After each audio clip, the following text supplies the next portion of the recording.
Je me suis levé et je croise Cécile dans le couloir. Elle vient dans la pièce. Elle me dit « Oh, depuis ce matin, j'essaye de me souvenir de quelque chose, j'y arrive pas. » Il y a des moments où c'est désespérant. Je lui demande qu'est-ce que c'est. Je demande qu'est-ce que c'est pour gagner un tout petit peu de temps, mais j'ai deviné ce qui est arrivé. Depuis plus de 30, 40 ans, Cécile rêve plusieurs fois par semaine, quelquefois tous les jours, toutes les nuits plutôt, qu'elle égare ses bagages, et chaque fois qu'elle sort de son rêve, elle est comme blessée, meurtrie, extrêmement triste de passer à côté d'une explication. Elle croit toujours que si l'explication lui était donnée, si elle la trouvait, en quelque sorte, elle serait, disons, elle serait sauvée. Elle ne ferait plus ce rêve et elle pourrait rêver à autre chose. Il est rare qu'elle évite dans ses rêves d'égarer quelque chose qu'elle tient. Je la regarde. Elle est pâle. Ça lui va bien.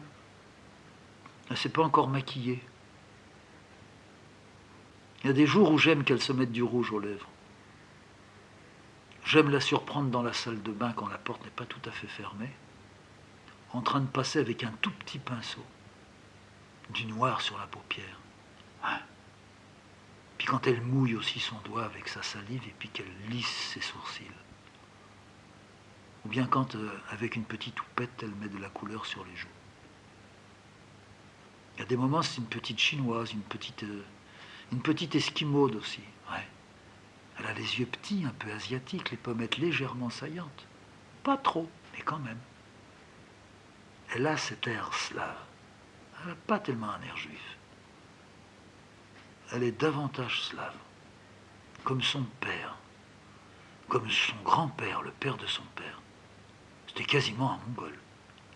Les pommettes pointues, le visage un peu en bas comme un petit triangle, le nez légèrement aquilin mais petit, bien serré, une barbuche un peu à la Van Gogh. Il avait quelque chose de Van Gogh. Mais les yeux bridés, les cheveux en brosse, sa petite calotte de juif sur la tête. Très bel homme.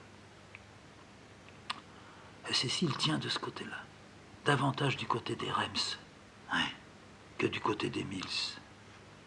Encore que, peut-être que ça, sa mère lui a passé quelque chose et comme on ne l'a pas connu.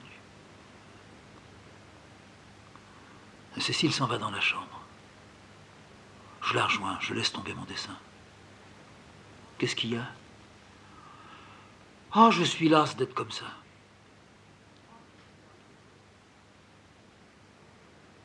T'as rien retrouvé de ton rêve. Des bribes. Et la chose que t'as retrouvée, c'est des bagages. Voilà. J'ai retrouvé que j'avais perdu des bagages. J'ai pas retrouvé mes bagages. Ça fait 40 ans que je cours après. On essaye de faire de l'humour avec Cécile. Pourquoi a-t-elle donné un titre comme celui qu'elle a trouvé pour son deuxième livre, Bagages perdus? Parce que c'est le centre même du livre et c'est autour de ça que tout tourne. Bon, pas vraiment. Dans ta vie, c'est pas autour des bagages que tu peux perdre. J'ai l'impression que c'est parce que j'ai perdu quelque chose à un endroit. En moi, je me dis c'est parce qu'elle a perdu sa mère. Par moments, je suis certain d'avoir raison. À d'autres moments, pas sûr. Mais de n'avoir pas connu sa mère, d'être, comme elle l'a dit, responsable de la mort de sa mère. Je ne suis vivante que parce que ma mère est morte.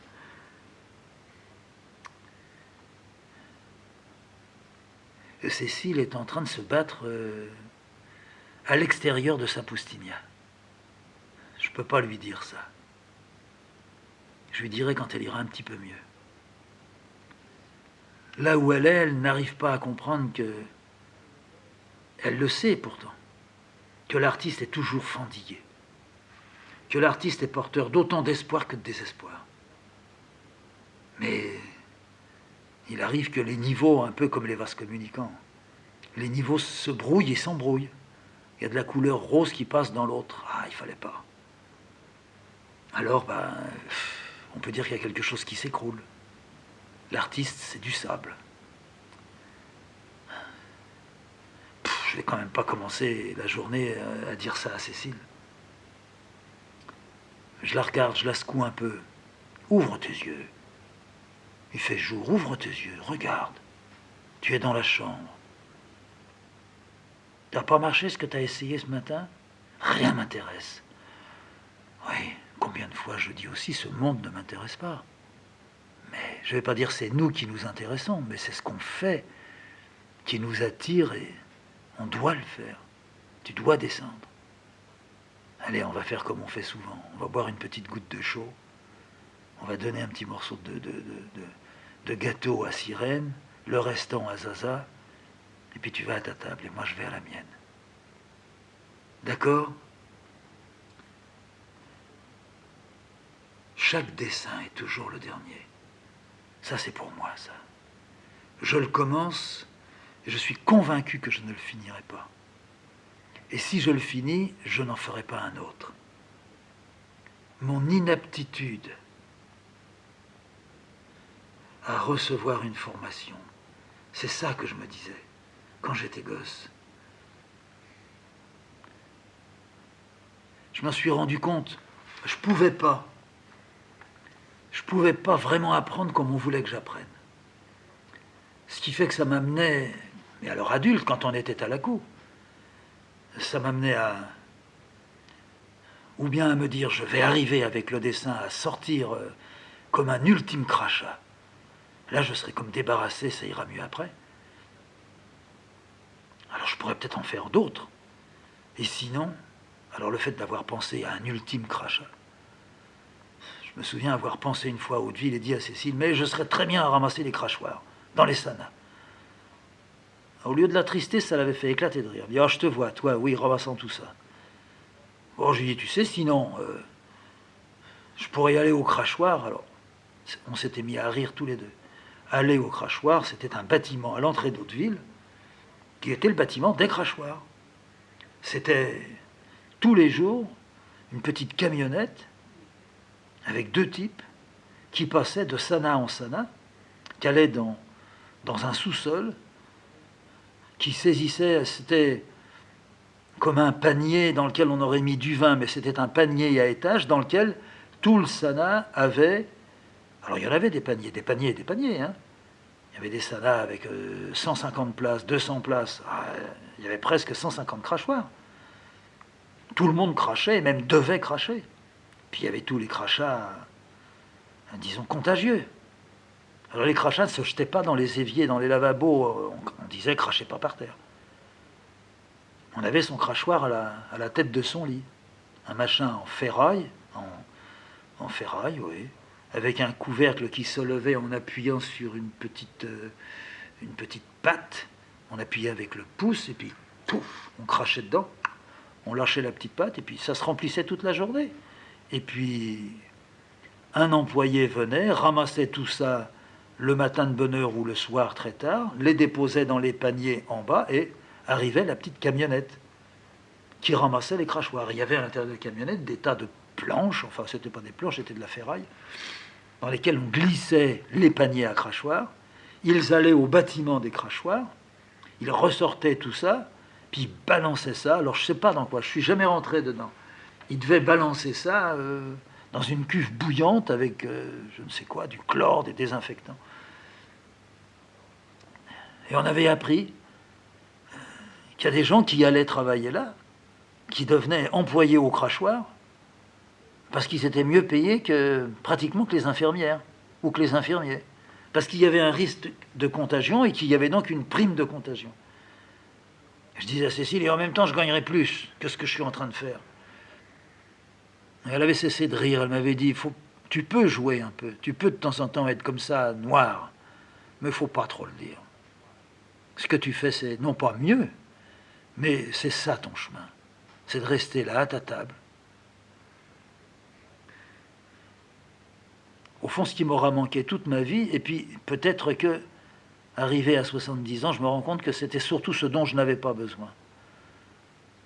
Ça aura été un enseignement et une formation. C'est pas pour rien que je suis allé lire d'une certaine manière Breton et que j'ai prêté à Breton d'être plutôt ça que d'être le provocateur. M'a jamais intéressé les provocateurs. Et vraiment, s'il n'avait été que ça, jamais je serais monté à Paris pour le retrouver. Si j'ai lu René Guénon, c'est bien pour ça. Si j'ai lu Dourmal, c'est pour ça aussi. Si je lis Lindsay maintenant, c'est pas pour autre chose. Mais maintenant, je sens que je peux éviter la formation. Je me forme à ma façon. Je me suis même transformé. Ouais, on ne peut pas le faire soi-même. Ouais, d'accord, mais un artiste, c'est autre chose. C'est ceux qui ne sont pas artistes qui ne peuvent pas se former d'eux-mêmes. Mais un artiste, il trouve tellement, il découvre tellement, il se cogne tellement. C'est là que se trouve sa formation et son enseignement. Aider un peu de quelques autres gars, presque toujours quand ils sont morts. Beaucoup plus intéressant pour moi d'avoir rencontré Réchel pendant 2-3 ans, puis je ne l'ai plus revu, puis il est mort. D'avoir rencontré Clé à travers ce qui a été reproduit, et puis des livres qu'il a écrits, que d'avoir traîné mes bottes près de Clé, d'avoir été, je sais pas quoi, son disciple. Dans le fond, je suis le disciple de personne. Mais si, quand même. Hein. Réchel et Clé, Lindsay, Breton, Guénon. Ah, je me sens très, très attaché à ça. Hein. Très, très, très. Oh, c'est là. Mais quand j'étais plus jeune, je n'étais pas là. Je pouvais pas à 12 ans, 15 ans, 18 ans, 20 ans, 22 ans. Quand j'étais même au Maroc et tout ça. Même quand j'ai été à Marseille. Alors quand ça a commencé un peu, que j'ai commencé à lire, peut-être que là, ça s'est un peu dévoilé. Je rentrais dans ma Poustinia. Enfin, dans une. Mais mon inaptitude adolescent à recevoir la formation que j'attendais malgré tout. Je me souviens, on m'a fait m'inscrire aux arts et métiers. Quelle bêtise d'avoir fait ça. Quelle bêtise. C'était vraiment ne pas comprendre ce que j'étais que de m'avoir mis là-dedans. Alors j'y suis allé. J'y suis allé. Ça, c'était avant que je travaille le soir à l'usine. Mais j'étais déjà en usine. Alors le soir, ça commençait... c'était pendant l'occupation. Ça commençait, je crois, à 7h30, 7h ou 7h30. Puis ça finissait à 10h. Alors j'étais allé là.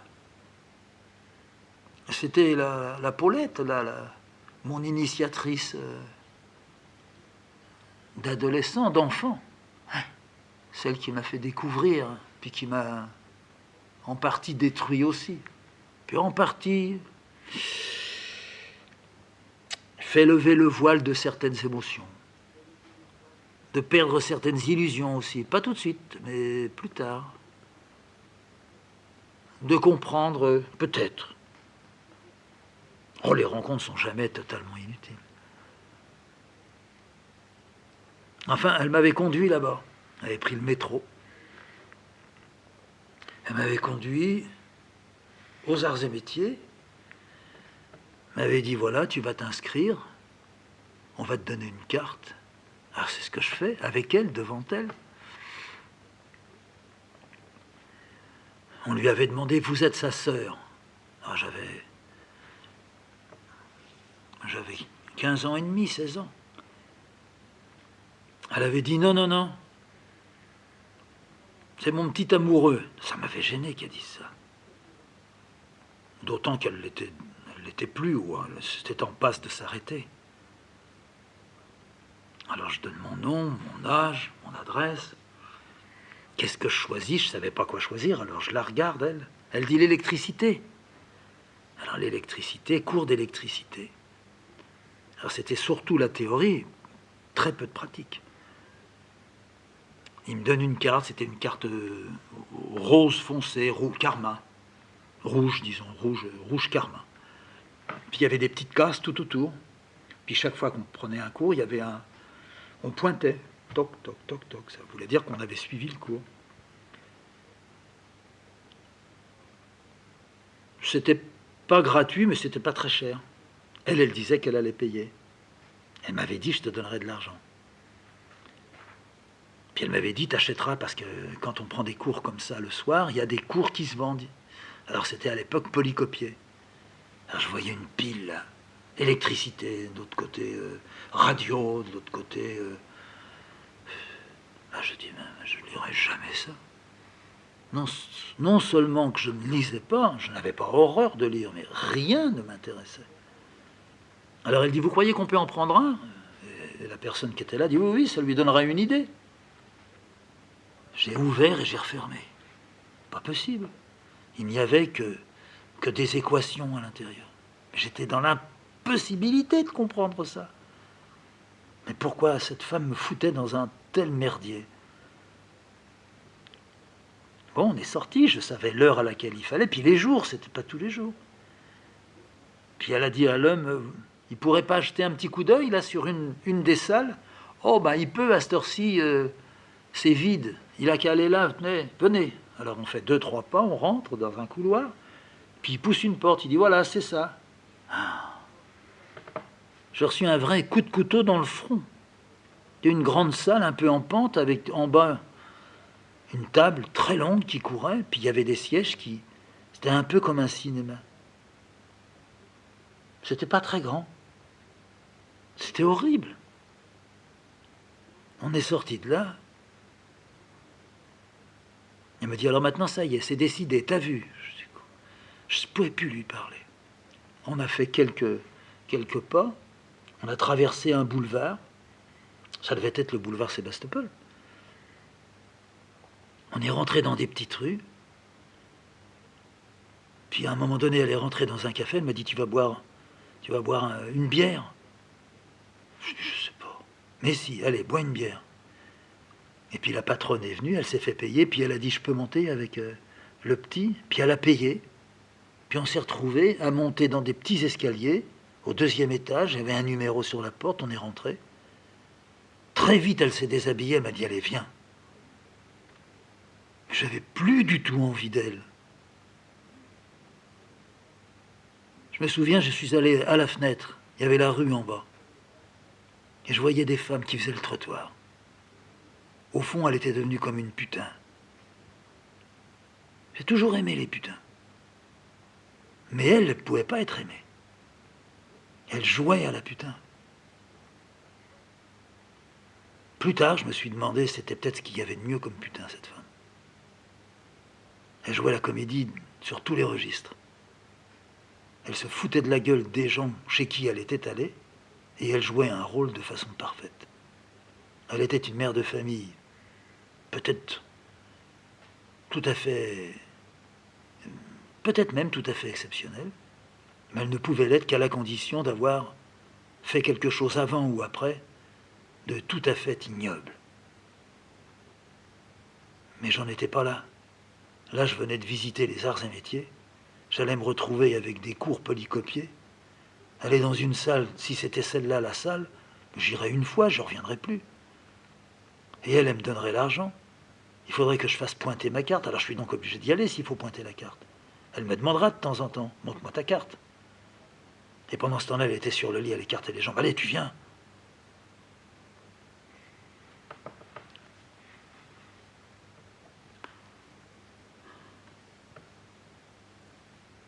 Par la suite, je suis allé aux arts et métiers. Je restais, je m'asseyais, j'écoutais, je comprenais rien. J'écoutais puis je m'inventais quelque chose. Je faisais en sorte que je passe quand même pas entièrement mon temps en le perdant. Et puis le type, il faisait toujours des grandes équations, des cercles, il parlait de la loi d'Ohm, il parlait des watts, il parlait de... Les ions, la luminosité, le calcul dans une pièce d'une luminosité. Mais qu'est-ce que j'avais à foutre avec tout ça? Je revoyais Paulette qui s'était 15 jours avant, un mois avant, dans un hôtel, qui avait dit, allez, viens maintenant, j'ai envie. J'aurais été mieux, mais j'ai pas envie. De pas donner l'argent. Puis j'allais dans la rue, j'avais découvert qu'il y avait la rue Saint-Denis, la rue Blondel. D'aller avec une pute et puis de lui dire, viens, moi j'ai envie. Mais puisque j'avais pas envie, je pouvais pas faire ça. Je m'étais surpris à aimer boire un coup à un comptoir et parler avec une pute. Mais elle, ce qu'elle voulait, c'était qu'on monte, et moi, ce que je voulais, c'était qu'elle me parle. Puis je rentrais après, tard le soir, juste avant le couvre-feu. Puis ma mère, elle m'attendait, elle avait préparé quelque chose. un petit plat de rutabaga. Elle me disait, tiens, je t'ai préparé ça, mon petit, mange-le. C'était dur, hein. Oh, ce que t'as l'air fatigué. La difficulté, c'était de parler, et de ne pas parler, et d'avoir honte. Ou bien de parler et de mentir. Quelquefois, je me lançais dans des... J'ouvrais comme ça le livre sur la table. Enfin, c'était comme un catalogue. C'était une fois par mois. Il y en a donc eu 8 dans l'année. Il y avait 8 mois de cours. J'ouvrais, je disais, bah tu vois, voilà, j'en suis là. Alors j'ouvrais n'importe où. J'étais pas du tout là où je disais, mais ça fait rien. J'en suis là. Alors tu vois ça? Oh, elle. Mais c'était la Côte d'Azur qu'elle avait sous les yeux. Il y avait des traits dans tous les sens. Il y avait des signes, on aurait dû sans doute des oiseaux. Il y avait des chiffres. Oh, elle pensait pas que les chiffres, ça faisait du fric, ça, non. Elle n'a jamais été une femme comme ça. Mais elle voyait bien que son kiki, il allait sortir de la merde. Et puis son kiki, ben, il sortait pas du tout de la merde. Il restait au cours, mais pas longtemps. Ou bien il y arrivait en retard, puis il se faisait engueuler. Puis dès qu'il pouvait, il filait, puis il allait boire un coup dans un bistrot. Et puis là, ben, il fumait une cigarette. Il roulait une cigarette, ton kiki, tu vois. Il avait son cours sous le bras. Une fois, il y en a une qui m'a dit, ah, t'es mon petit étudiant, viens.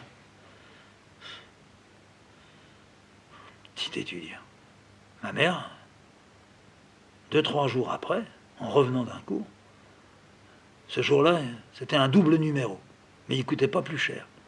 Oh, elle m'a dit, dis donc, ça monte, hein. Tout ça, tu te le rentres dans la tête. T'es mon petit étudiant, elle m'a dit. Oh, j'ai dit, arrête, dis pas ça.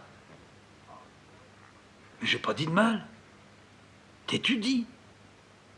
Je suis pas un étudiant. Non, mais t'es pas un étudiant, mais t'étudies. Tu avances, tu progresses en ce moment. Ça se voit, tu sais. T'as changé. Oh, ma honte de prendre cette pièce de 5 francs qu'elle me donnait. Fallait que je jette ça dans les cours.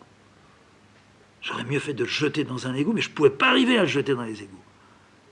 Je préférais aller acheter le cours, faire des éconos, puis aller au bistrot, boire un demi, puis retrouver une pute. Et voilà, ça ne durait que 2-3 minutes. Il y avait toujours un bonhomme qui passait qui disait « Tu viens, tu montes ?» Ça travaillait de ce côté-là. Hein. Des fois, non. Si c'était une qui n'était pas très belle, je pouvais rester facilement un quart d'heure avec elle. Alors elle croyait qu'il fallait m'émoustiller en me disant des tas d'histoires. Ça ne m'intéressait pas. Je regardais ses lèvres. Je regardais ses yeux. Elles avaient les yeux, c'était... Il y avait des traits comme ça. Ah, on aurait dit des clowns. Très barbouillés. Le nez à la soie. Dans le soir, le nez des putes, il est toujours brillant. Elles se foutent plein de poudre, mais non, la journée est passée. Elles ont fait ou pas fait de clients, mais elles ont le nez huilé. Huilé, huileux. Les oreilles, elles deviennent sales. Elles ont la poitrine qui descend. Elles remontent sans arrêt le soutien-gorge. Tout tombe. Moi aussi, ça tombe. Alors tu montes. Non. Je t'ai dit, je t'ai payé un verre.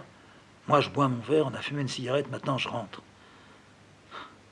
Mais pour bien comprendre ce que t'étudies, mon chéri, il te faut une petite femme comme moi.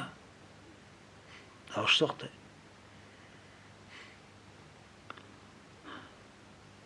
Ce que j'arrivais pas à voir, et tant mieux, c'est que je serais perdu si je continuais comme ça. Mais il fallait pas que je le voie tout de suite. Mais j'ai eu la même déduction, la même vision quand j'étais à Marseille, puis que je faisais certains dessins. Il y avait des moments, c'était des dessins, ça ressemblait au comptoir avec une pute. Hein. C'est quand ça tournait très très mal. Quand j'étais là-haut, que je montais chez moi, puis que ma femme, je voyais qu'elle se bardait, c'est tout juste si elle se mettait pas un sac en fer autour du corps pour pas qu'on la touche. Je m'en foutais parce que... Mais je m'en foutais pas par moments, j'avais une telle violence en moi que j'aurais enfoncé mon poing dedans. Ben, je voyais que j'étais sur le point d'être perdu. Aussi bien dans mon dessin, où je faisais passer des tas de choses qu'il fallait pas. Puis qu'il fallait pas, puis qu'il fallait. Puis que je la revoyais, elle, et qu'il n'aurait pas fallu que je la voie, puis surtout pas fallu que je la regarde comme je la regardais, ou bien qu'elle me regarde avec une sorte de distance, comme ça. Oh, ce regard idiot qu'elle pouvait avoir. Mais pourquoi les femmes sont-elles comme ça par moments? Elles savent pas voir un homme qui est devant elles. Elles savent pas comprendre l'homme. Faut à la rigueur qu'il soit malade. Alors là, elle met la main sur le front. Mon pauvre ami, oh, va te faire foutre. Mais j'ai ça. Par moments, j'ai ça encore. Ça, c'est une chose qui ne s'est pas, non pas calmée, mais ça n'a pas été réglé. Est-ce que si vraiment j'avais vécu longtemps, pour ainsi dire indéfiniment dans une poustinia, j'aurais fini par admettre que je suis perdu? Il fallait arriver à ça. Je ne veux pas me dire ça. Et pourquoi je me dirais ça? Je ne dis pas non plus que tout me prouve le contraire. Je prouve que je suis en route vers ma perte. Mais je ne suis pas encore perdu. J'ai des petits cailloux comme le petit pousset. J'ai des saucisses attachées comme la petite qui apprenait à nager. Mets ta main là, près de son petit sexe. Elle voulait que je lui touche son petit sexe. Pauvre petite, gentille petite, avec ses petites saucisses. Elle aurait dû se mettre les petites saucisses dans le sexe, ça aurait été mieux que moi, ma main. Voir qu'on est perdu. C'est ce que dit Cécile. Quand d'un seul coup elle arrive comme ça, elle fait irruption dans l'atelier. Ça va pas. Qu'est-ce qu'il y a? Je sais pas, je suis perdu. Cécile dit ça. Faudrait mieux que ça s'arrête. J'ai pas le courage, mais il faudrait, puis elle trépigne. Tant qu'elle n'explose pas en larmes, elle va devenir de plus en plus étincelante, comme ça. Des moments où elle est très belle. C'est très rare de la voir comme ça. Très très belle. Exaltée. Des moments, j'ai envie de la saisir là, comme ça. De lui dire laisse-moi faire, et puis la serrer contre moi, puis de rentrer en elle. Puis de voir que dans son exaltation, elle accepte la mienne. Je sais pas, elle pourrait me tuer. Ça peut foutre. Se tuer dans un moment comme ça à deux, je suis d'accord. Je recule quelquefois devant la pression du crayon. Je recule et une sorte de... Est-ce que ça s'appelle du ressassement? Je ne sais pas. Ça n'en est pas loin. Je résiste à la pression du crayon, je dis non, je vais arrêter avec le crayon. Et puis il m'est arrivé dans le passé, puis maintenant, non, maintenant j'ai essayé de ranger cette chose-là, une sorte d'affaire personnelle. Dès le début, quand j'ai commencé à dessiner à Marseille, j'ai frôlé d'avoir des pinceaux, de peindre. Mais est-ce parce que j'étais dans les livres que j'ai très vite aimé les livres? Aimé les livres en tant que livre, paquet de feuilles avec une couverture. J'ai aimé les livres, les vieux, les livres d'occasion, certains livres reliés, alors très usés. Des bibles, il y a des gens qui venaient vendre des bibles là. J'ai aimé des bibles sales, huileuses sur la couverture, le cuir râpé à ses quatre bords, les bords du haut et les bords du bas, le dos cassé, les nerfs un peu déchirés. J'ai aimé ces livres-là. J'ai aimé aussi le livre neuf qui arrivait. Oh. Voir arriver un livre, je sais pas moi, un beau livre de Sandrard qui venait d'être édité. Mais un tout autre livre. Le premier livre que j'ai vu, c'était les sculptures de Picasso faites en plâtre, faites avec des paquets de cigarettes et des nappes de papier. Oh, le livre comme ça, noir, que l'on ouvrait. Et puis, sur la couverture, il y avait une main. C'était sa propre main, avec ses propres empreintes, mais ça faisait une véritable sculpture. Puis ouvrir ça, puis tourner les pages qui craquent, des pages qu'il faut faire attention de ne pas abîmer. Un beau, bon livre. J'ai aimé les caractères, j'ai aimé la typo, très vite. Je me suis même dit à un moment donné, j'aurais pu être formé dans la typo. J'ai aimé le papier, les papiers un peu plus beaux les uns que les autres. Certains qui ressemblaient à du chiffon, d'autres qui étaient lisses mais pas brillants, d'autres qui étaient très brillants. Puis j'ai découvert comme ça des tas de qualités de papier. Oui, j'ai aimé ça. J'ai donc pensé à un moment aussi, au lieu de faire que du crayon et de l'encre de Chine, ça ne faisait que 2 ans, 3 ans que je découvrais tout ça, que je m'enfonçais là-dedans. Je me perdais là-dedans. Et je me retrouvais aussi là-dedans. À un moment donné, je me suis dit, au lieu de prendre des petites boîtes de peinture, de faire des taches et de les écraser, toujours la surprise, le mieux, est-ce que ça ne serait pas? Ou bien aussi, est-ce que ça ne serait pas J'achète 2 pinceaux. Et puis une dizaine de tubes de peinture. Puis j'étale de la peinture avec les pinceaux. Je m'achète de la térébenthine, de l'huile de lin. J'avais découvert tout ça.